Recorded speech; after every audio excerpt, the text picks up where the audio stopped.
everyone, Rodan here back with another video. Today, I will be doing something that is a little bit different from what I have been doing on the channel.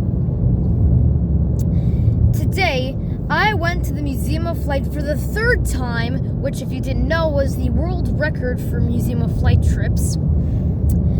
And I decided that it would be a good idea to record this trip.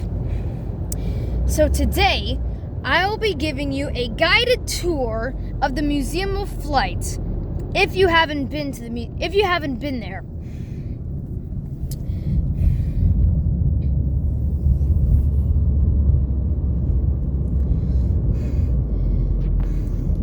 Just to tell you something, because for some reason I need to talk. The Museum of Flight is located at Boeing Field, King County, which is, if you might have heard from the name, is one of the locations where Boeing is located. On the drive, I was able to see 2 Alaska Airlines 737 Maxes and also an old American Airlines 727. But anyway, as you can see, the car is parked, and I will see you when I get out of it.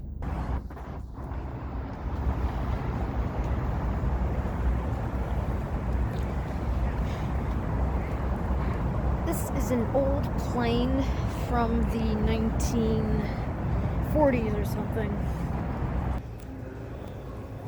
We're to focus on the planes.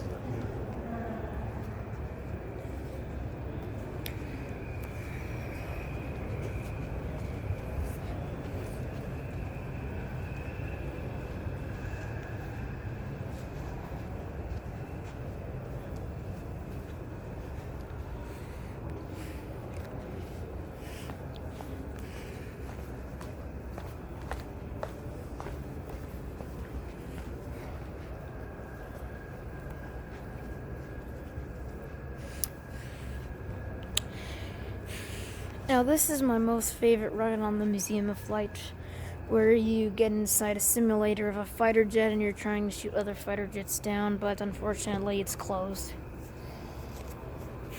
There's a bigger one down there, but it's also closed.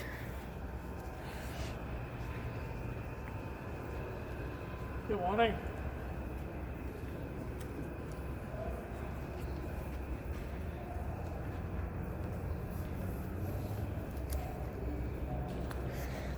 Now, this is an Alaska Airlines Dc3, I think.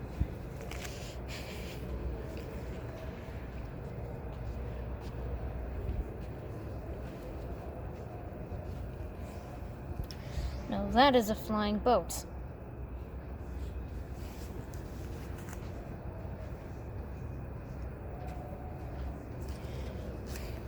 Now, the cool thing about these is that you can actually get in them and pretend that you're flying them. I've been in both of them a couple times already.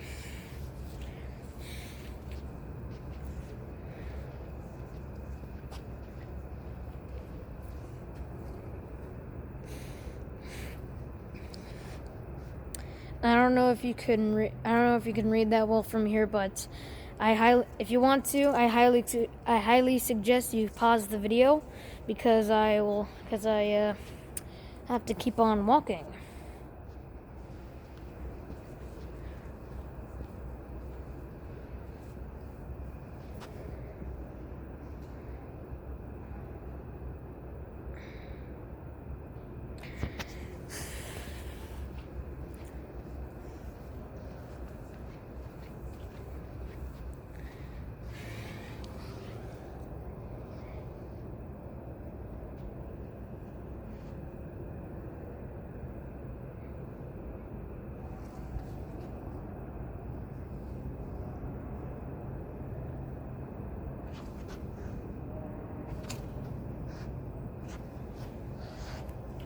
Now, usually the Museum of Flight is really crowded, but I got here when it just opened, so yeah.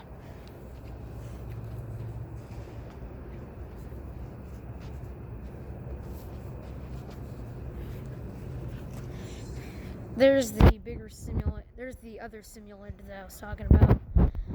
When I went here in June, there were some people working on it, but they didn't really open it.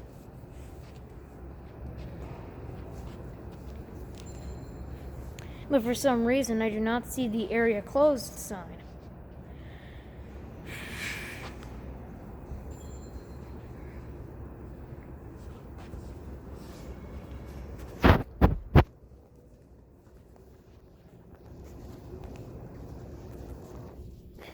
Oh yeah. Here is a model of an aircraft carrier. Oh, sorry about that.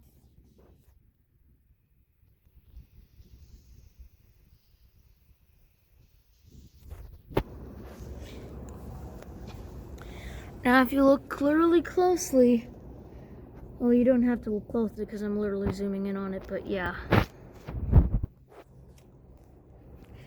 Alright, I believe that's really everything here. If you down there's the new Stranger Than Fiction exhibit. I went there when I came here the second time in July.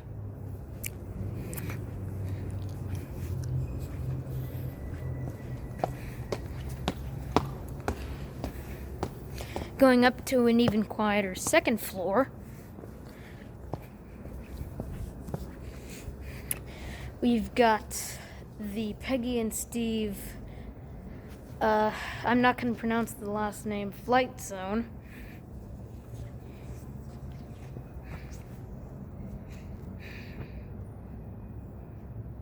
You can control the rudders and ailerons on that plane. And behind it, on that plane, you can pitch up or go left and right, and pitch down. And right there is a command module that you can sit inside. There's a red button that, if you press, it just says launch, counts down, and then you hear the launching sound. Anyway, moving on. Nothing really to see over here.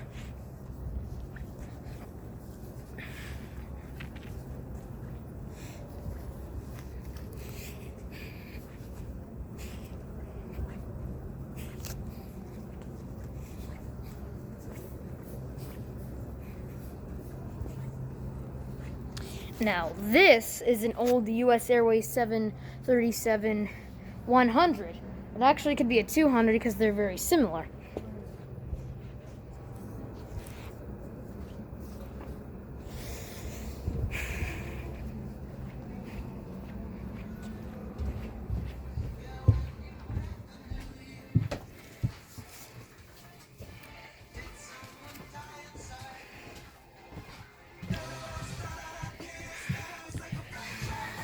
They play this video every time. They play this video all the time.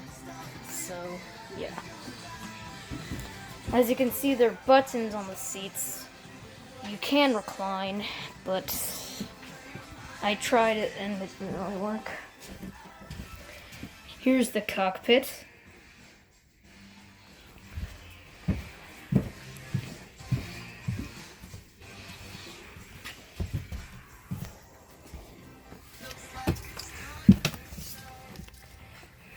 Now here's a in-flight review. A lot of legroom, a good seat back pocket, a really, really small tray table. Actually, a better, well, for some, oh yeah, this is really the tray table. And the seat reclines. Oh, this works.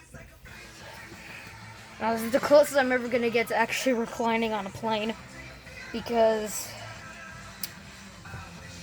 I cannot because my mom prevents me from reclining because I'm going to annoy somebody, but yeah. I'm just, I think you might know what this video is about, but if you don't, this is basically people in an actual plane with zero gravity.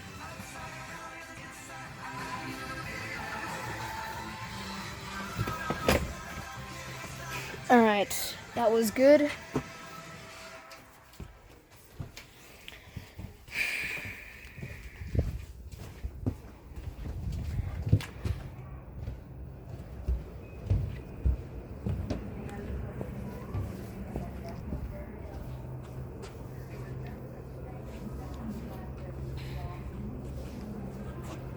Here's a bunch of planes.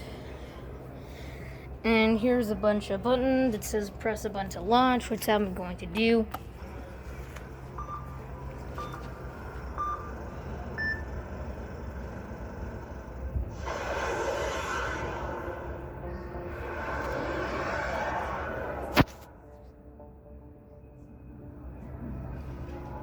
Cruise missiles are pilotless aircraft powered in flight by a small jet engine.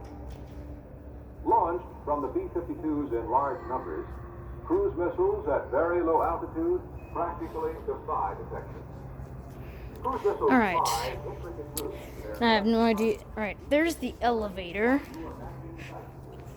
I'm gonna head up the stairs because I'm closest and I just want to.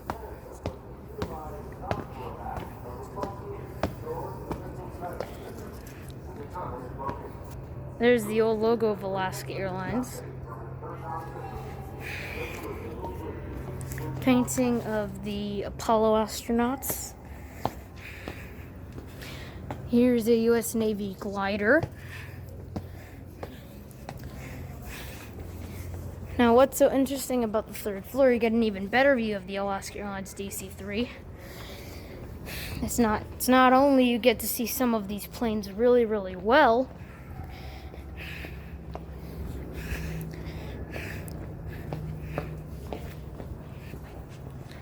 you get to go inside the Museum of Flight Tower at Boeing Field. You get a great view over the airport. Here's a bunch of stuff that actually interests me because of Seattle.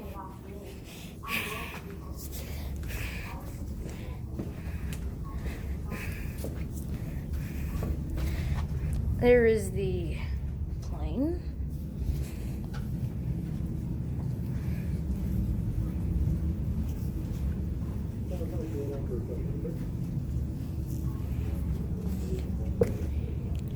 If you look really closely, you can see there's a 737 MAX parked over there. I saw a video on YouTube about those planes, about a Canadian airline that went away somewhat.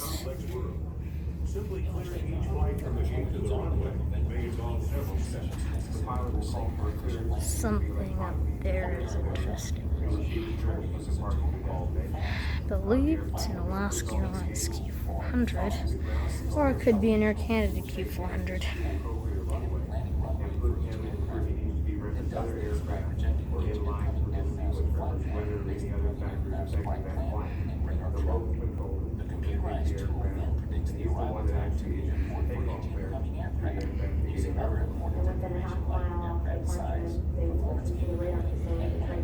This tool then suggests the landing coordinates as well as which runway to land on. In the example, fast suggested. When I was here in 2019, the Blue Angels were around, and I got to see one take off. If you haven't seen oh yeah, just found out, there's the American 727. But anyway, the Blue Angel went and took off, and went straight up, like what a fighter jet does. And also, I'm noticing there are a lot of people wearing Royal shirts. Well, the Seattle Mariners are supposed to play the Kansas City Royals today, so that might explain it. But yeah, if I do this again, which I probably won't, but I'll just tell you, before the pandemic, there was a phone right here that you could listen to live air traffic control, I think.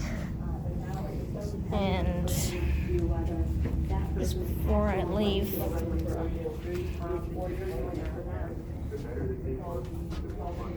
here are air traffic control tower feet.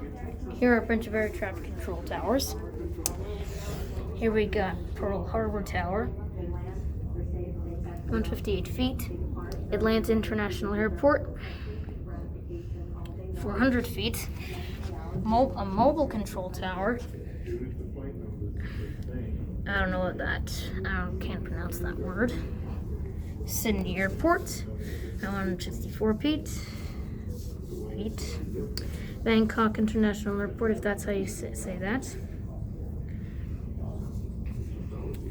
434 feet. And finally, Seattle Tacoma International Airport with 233 feet. You might recognize this tower from the trip report videos that I did.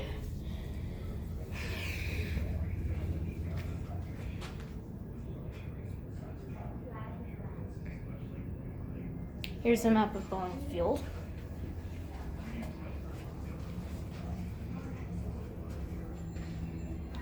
A bunch of blue buttons. I'm gonna press one. To FAA controllers working in Air Traffic's National System Command Center near Dallas, this is what the skies above the United States look like on a typical afternoon. More than 100,000 travelers in more than 6,000 commercial. I think it's pretty obvious that this was made before the pandemic. It's the command center's mission to help make that wish come true. A mission it's well equipped to handle just about anything you would want to know. But even with the pandemic, the skies are still really, really busy. There's Seattle right there. More buttons. I'm gonna press one. The type of precipitation that falls during winter depends on how warm air moves over a layer of below freezing air. A good place to start is with sleet. Sleet is frozen precipitation falling as ice pellets. These ice pellets form when snowflakes pass through a thin layer of warm air and melt. They refreeze into ice pellets as they fall through another layer of colder air close to the ground. Freezing rain is made of water droplets that fall to the Earth's surface and freeze upon contact with the ground or objects near the ground. For freezing rain to develop, cold air close to the ground needs to be shallow. The rain doesn't have time to freeze into ice pellets, but upon contact with frozen objects, it turns into ice. Snow is frozen precipitation in the form of a six-sided ice crystal. Snow is produced in clouds where water vapor changes directly into ice crystals that remain frozen as they fall to Earth.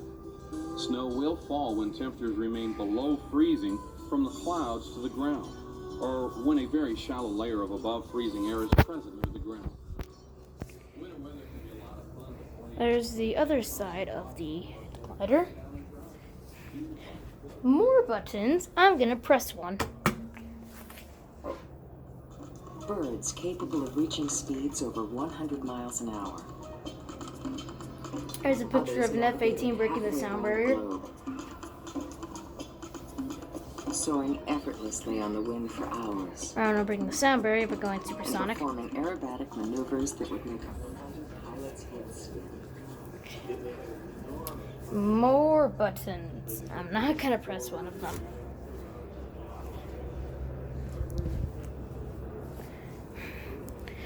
This is basically all that's on the third floor. So yeah, you've seen this part of the Museum of Flight. Oh, and by the way, look what says. There's an Alaska Airlines. I just want to admit, Alaska Airlines is my favorite airline, and I just go crazy for it. Here's a model of a plane.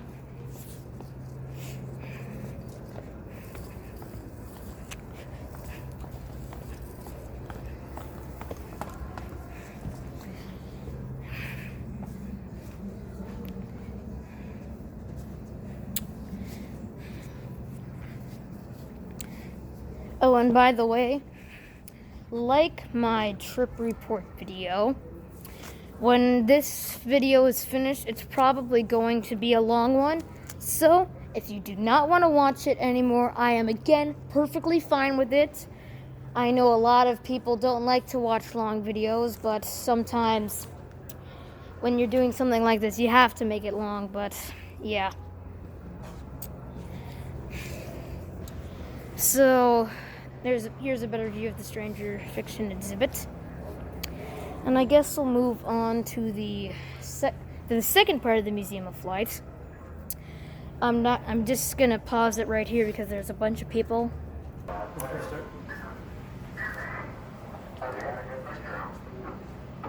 a great deal of contrast there, and currently it's upside down on our monitor, but we can make out a fair amount of detail.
The Museum of Flight is starting to fill up like usual.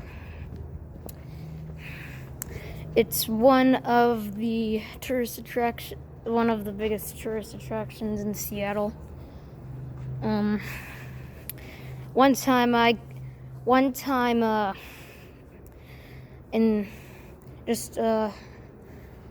Also in July, I went to the Seattle Aquarium, and the car that I was in ended up entering one parking lot and ended up parking in another. I didn't actually realize that, so I ended up getting lost on looking for the car. I was worried that I might be stuck there for a long time, but luckily I was able to find the parking garage on where the car was, and I was able to get home.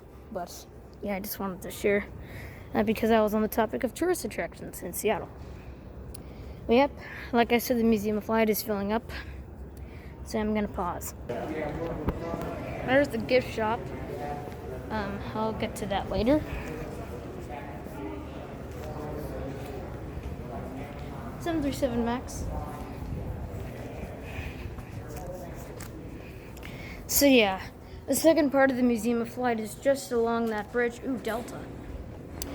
But before we get to there, we're going to take a little pit stop at the J. Elroy McCaw Personal Courage Wing. Or to just say it easier, the World War I and II section of the museum.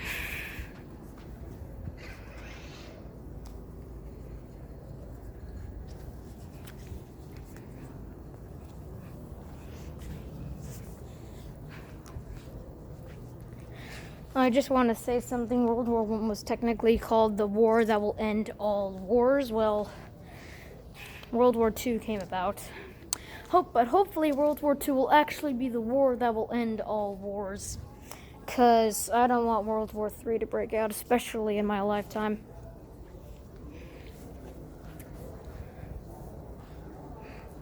This is an old-timey airplane simulator.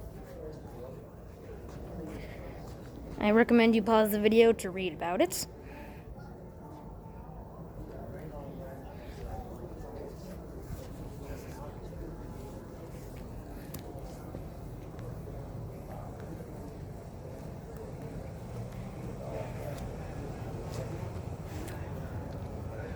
Look at that propeller.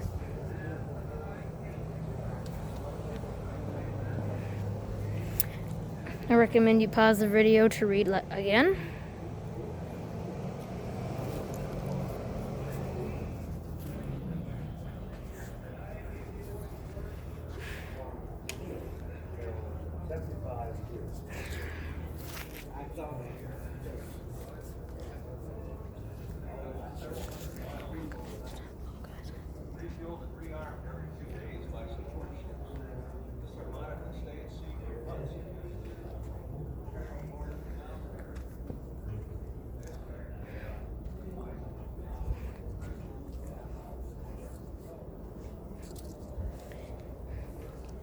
There is a documentary playing inside this old-timey hangar. Pilots fought in 3 major battlefields.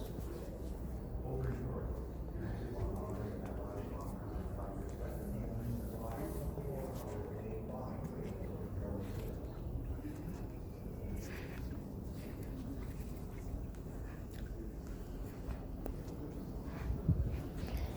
Just before we move on to the World War I section, I just want to show you these.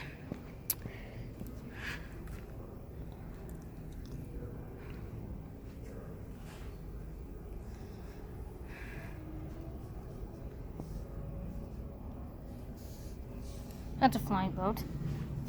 That's a plane. That's also a flying boat. It's also a flying boat.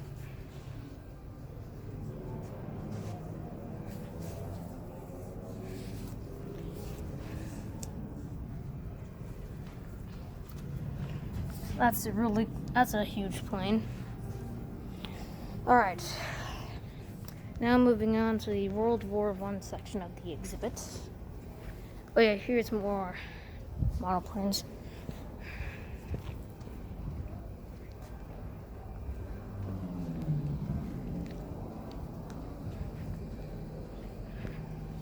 Now in my opinion, the World War I section looks a lot more chaotic than the World War II section.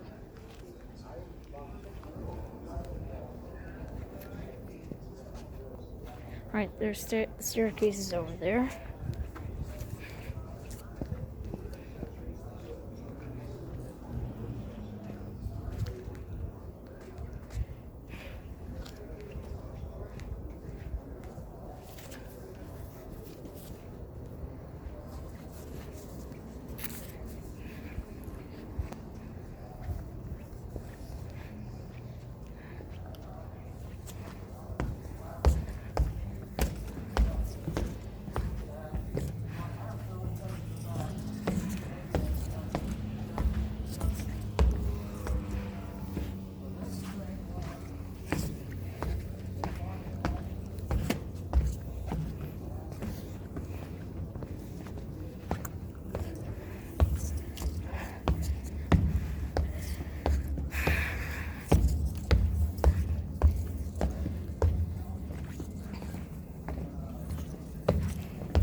Presenting the World War I.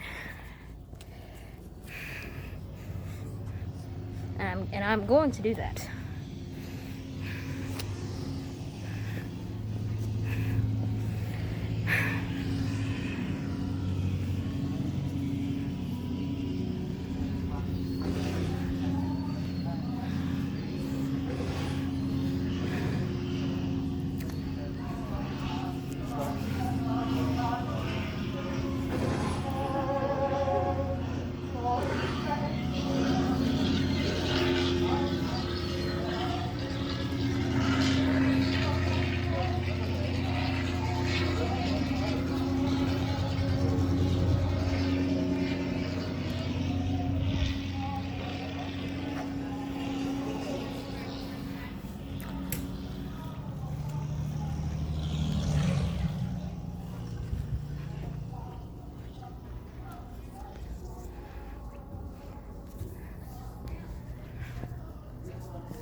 Here's a house that got hit.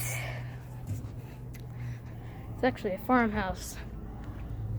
And there's a theater inside.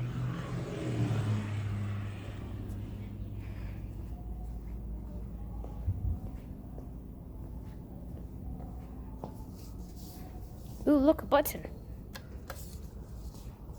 Doesn't look like it works.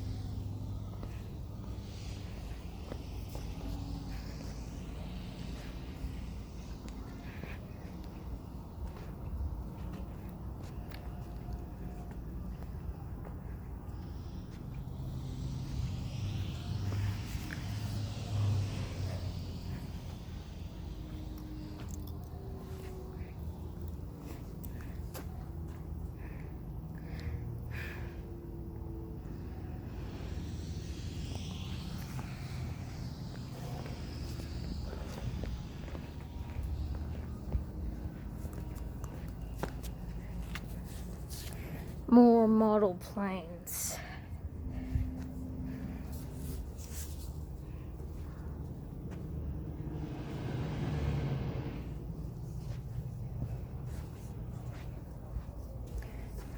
A blimp with people on it. There are more model planes over there.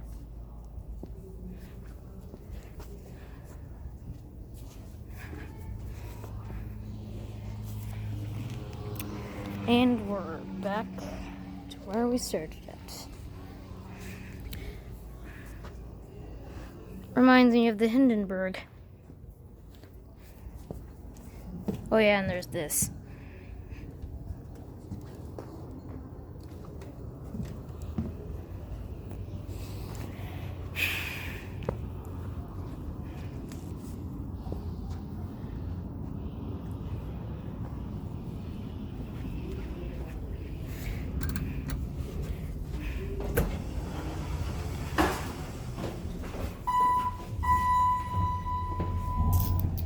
I guess I'm just gonna click number 1.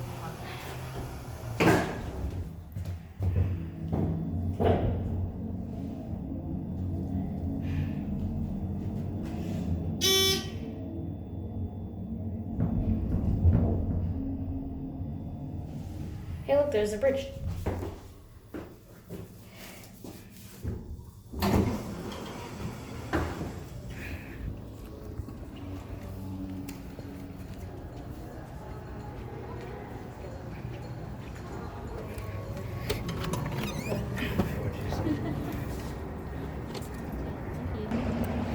Alright, we're going to the second part now. This has a lot of space stuff in it. Actually, this entire part is space stuff. Also, oh, I'll tell you that later. As you can see, there are buttons there. It's gonna open the door.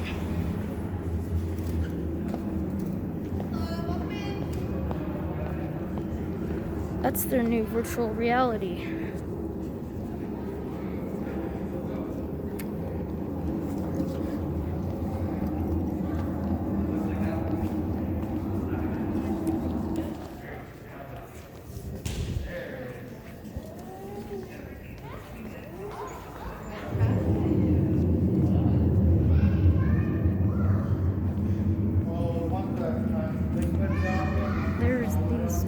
There's a concept of a space shuttle.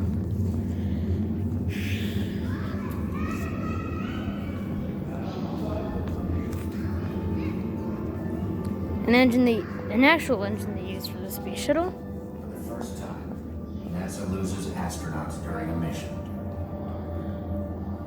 There's a documentary about the 2 space shuttles that were lost. Program and launch a complete investigation.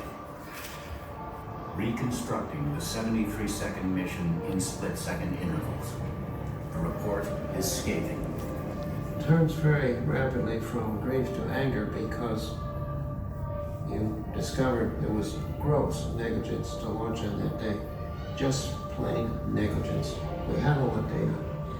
We knew how bad everything was. We knew the relationship had all.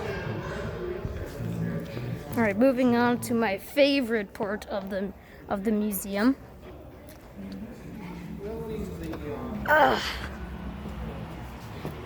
Now, some of these airplanes you get to go inside of. like the Concourse, the 747, the 787, the 727, and my personal favorite, the U.S. Air Force 727. You can enter in the Concourse, so that's where we're gonna go first. When I came here in June, I believe, this plane was closed, but when I came back in July, it was open, so yeah.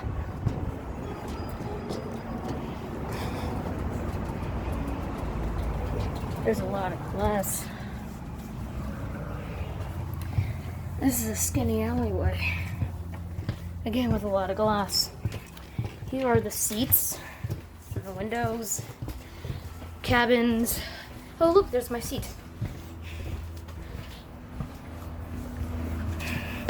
There's the bathroom. There's some more part, but that's unavailable.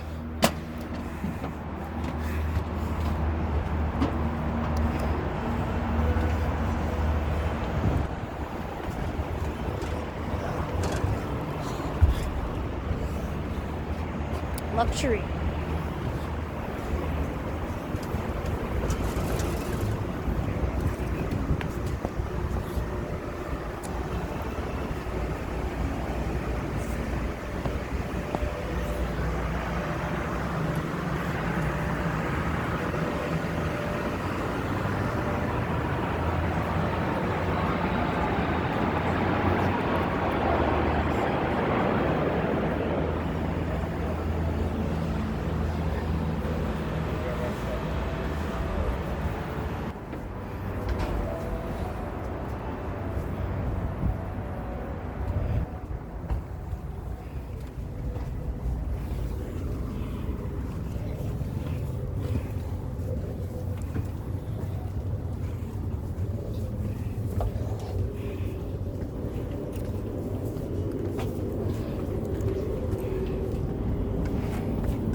A lot of creaking.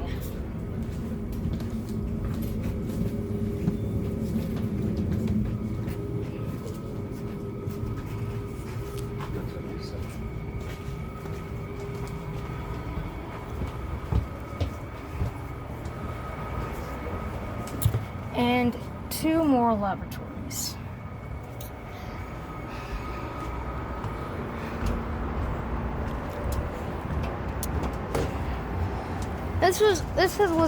This has always been my favorite plane in here.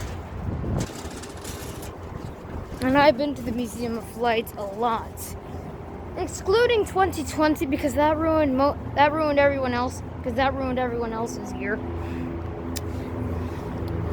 I went here every summer.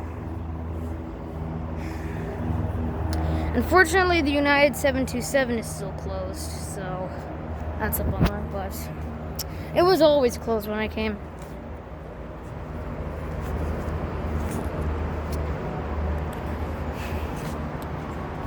These statues look so realistic. Sometimes I can't even tell which is a person and which is just a regular, which is a statue.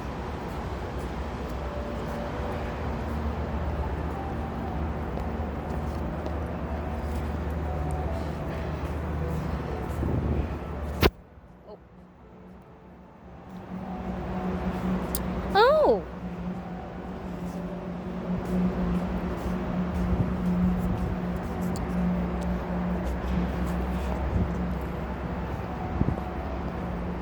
This is different. You can actually enter this FedEx. It was closed the last 2 times I came this year. 2021, when I uploaded this video.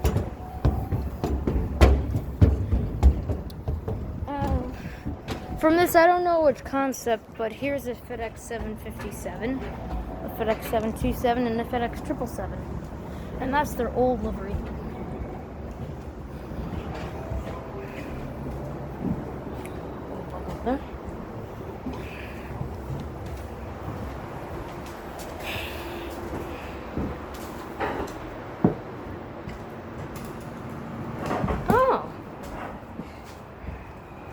roll these out.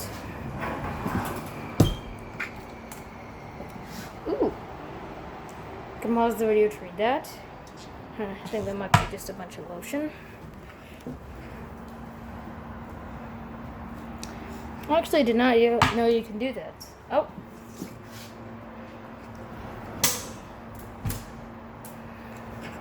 This is having a little trouble opening. A sweet success. Going over here. Got more extra large boxes.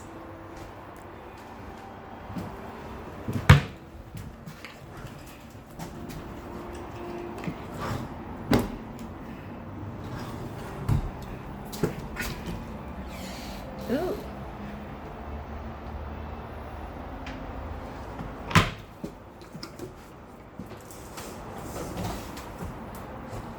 Oh. Looks like I got some stuff. Medicine.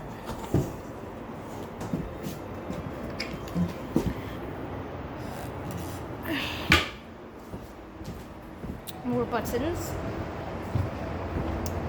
And this concludes this concludes this. I think someone controls that.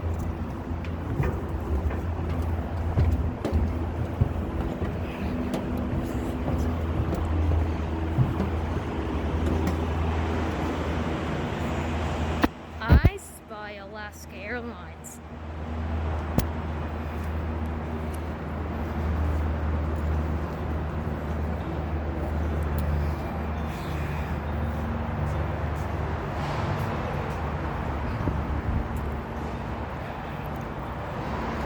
Fun fact, if you don't know this already, the first 747 was operated by Pan Am.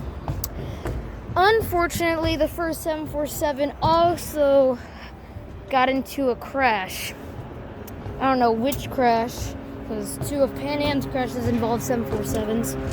But either be the one that got exploded by a bomb, or the one where they collide with another 747. Here's a concept for 747, double decker, like the A380.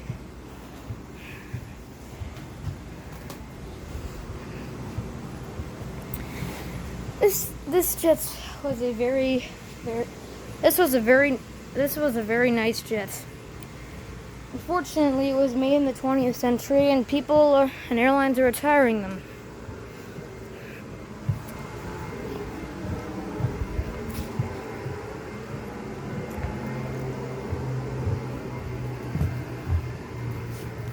Seats.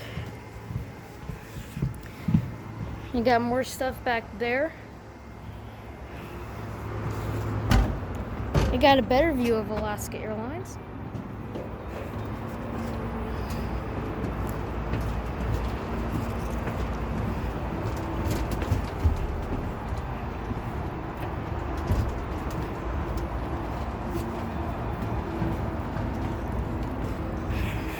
This video is already 43 minutes long. That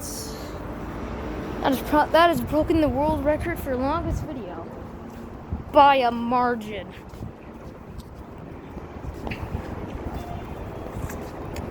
Seriously, hope it doesn't reach an hour.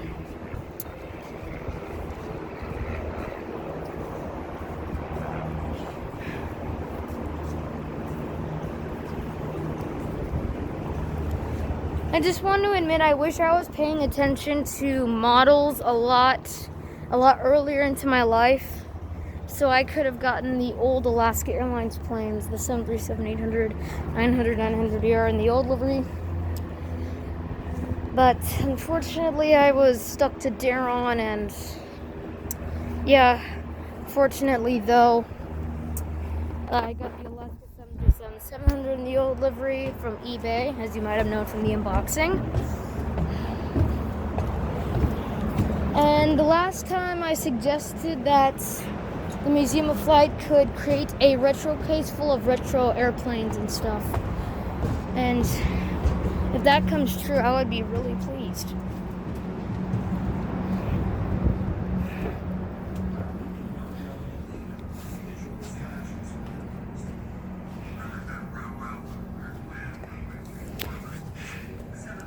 We got first class seats. The HUD can also display RNP or required navigation. I found the cockpit. Or no ground-based navigation infrastructure. The HUD can display conformal runway lines. By highlighting the edges of the active runways, pilots are kept in their exact position. It. The 787 Dreamliner's flight is designed to enhance safety and efficiency. Oh, hold on. And provide a platform for future technology growth. Its superior visibility, its ergonomic layout, and its leading-edge displays and controls are shining examples of the visionary design that is the hallmark of the Boeing 787 Dreamliner.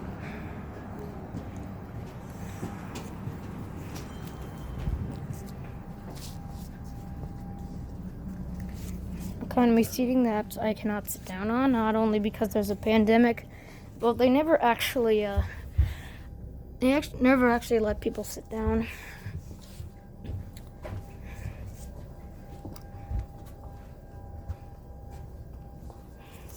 The 787 has actually had problems with the battery, where it kept catching on fire. But really, other than that, it has a really good safety record. Actually, the battery catching on fire thing, I don't know if it happened. I don't know if it happened during any commercial airliners, but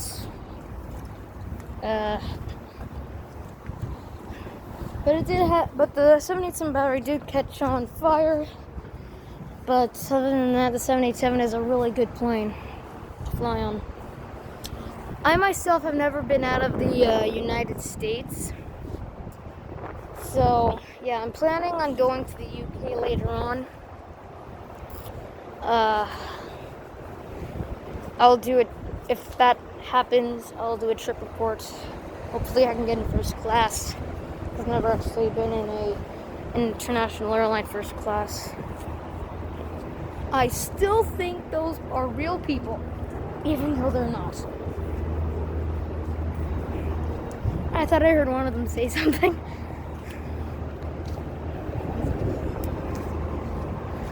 TWA. Don't see any Pan Am at all, but yeah. TWA, DC3, I believe.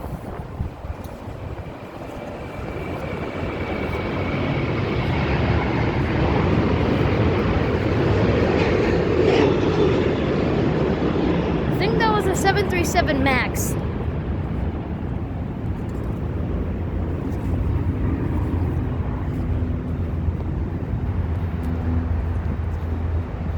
Already at 48 minutes. Whoa, wait, this is gonna be a really long video.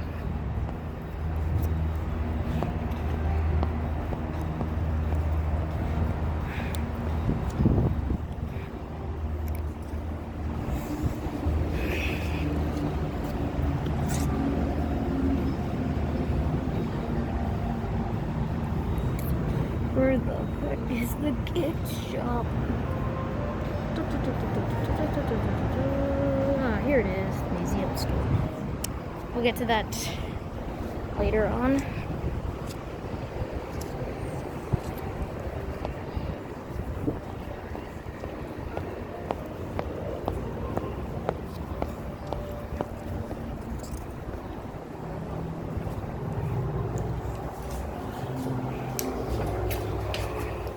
Right, just before we get to the gift shop, I'll head inside the Space Shuttle for you guys, for you to see.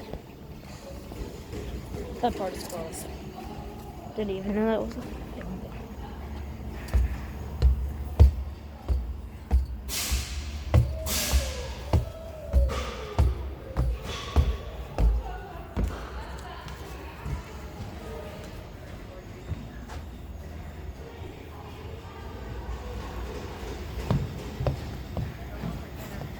Now this is what is inside a space shuttle. Ooh, Hubble. And that is where the astronauts go to get to the cockpit. It's in there. Seriously hope I don't drop my phone.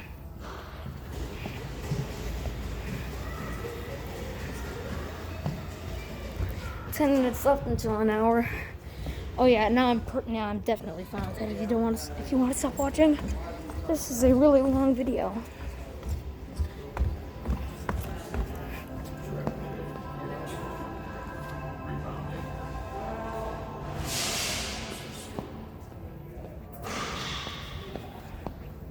Alright, I'm gonna pause the video now as I'm gonna head back. Here I am at the museum, a flight store. Here are the old Darons I used to get. Here's the United 787 in the new livery. Oh yeah, they also, one of their new releases, the Pan Am 747. Never seen that before. They had the Emirates 777X somewhere, but yeah, I have that plane in my collection. I used it as a Delta CRJ-200. Here are a bunch of Lego sets. I have that set right there, the Lego City airplane. More stuff.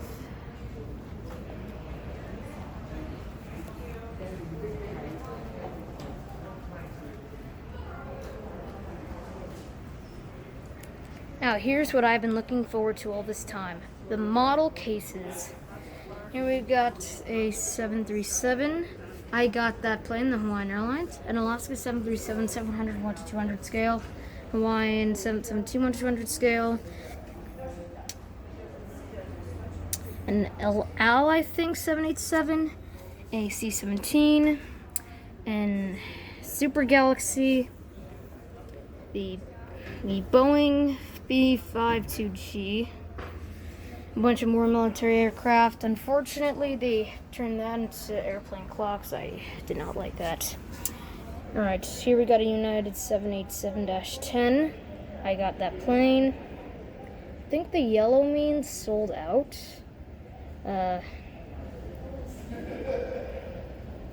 Anyway, we got another United 787. This is a -9. United 777, and Northwest Airlines, or no, TWA 757, an Air France 777, a Lufthansa A340, and an old United Express CB580. Now, I got my eyes on the Air France because I believe they go to Seattle.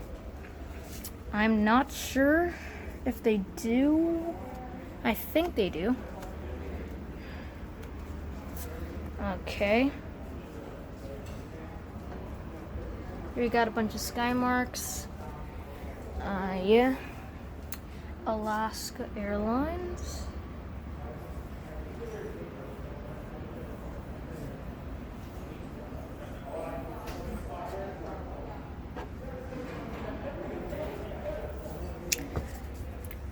Alaska Airlines.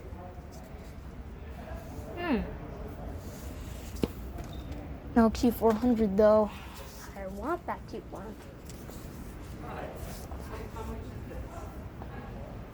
Alright. So yeah, I guess I'm gonna buy this. So yeah, I'll see you at the end of the video.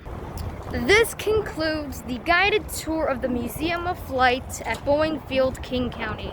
I hope you enjoyed it. If you haven't already, please like and subscribe to Ronin Aviation.